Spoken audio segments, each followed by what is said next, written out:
Sur le plan personnel, il est clair que quand on rentre dans ce cursus, on n'a pas forcément un bac+5. C'était mon cas. Donc moi j'avais un DUT, donc un bac+2, télécom et réseau. Avec une validation des acquis professionnels, j'ai pu donc postuler à ce master et j'ai été retenu. Merci pour ceux qui m'ont retenu et qui m'ont lancé sur ce parcours. Eh bien, donc, à l'issue, déjà, c'est pas rien, vous avez un bac+5, qui est reconnu au niveau européen, que vous pourrez valoriser quoi qu'il arrive. Donc, qu'est-ce que cette session m'a apporté à titre personnel et à titre collectif? Donc, plusieurs éléments déjà. À titre personnel, ça m'a permis déjà de prendre du recul par rapport à mon quotidien de travail.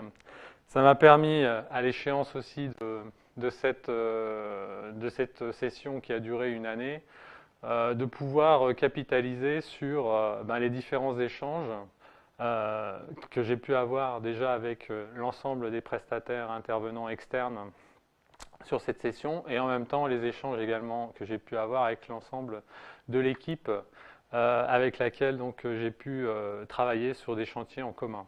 Qu'est-ce que j'en retire collectivement?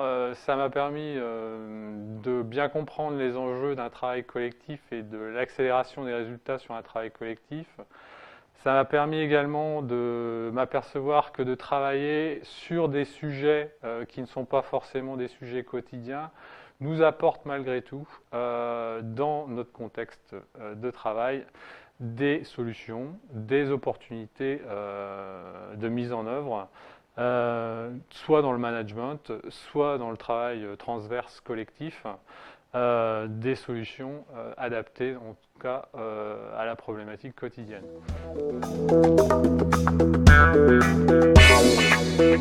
Quand on est veilleur, quand on devient veilleur, eh bien, la veille n'est pas un habit qu'on porte et qu'on change. C'est pas ça du tout.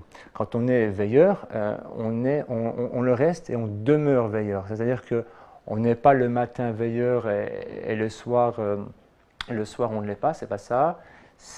On a un comportement, un regard sur le monde, sur la société, sur le business, sur l'économie qui est différent. Et je vais vous donner pour votre compréhension quelques exemples.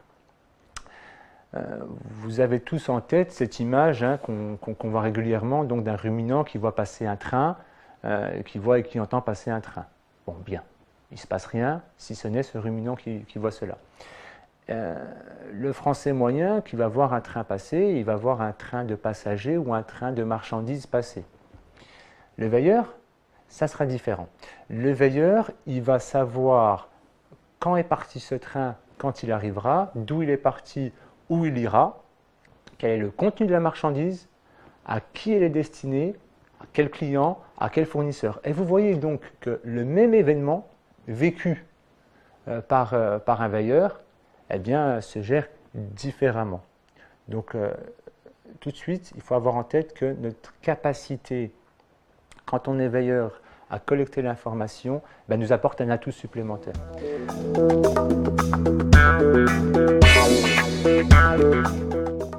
Je tiens à remercier à nouveau Corolia Formation, les différents intervenants externes qui nous ont dispensé les échanges au cours de notre session, première du nom. Il n'imagine pas un seul instant que l'ensemble des sessions ne puissent se réunir dans le futur pour partager leurs différentes expériences suite à cette session.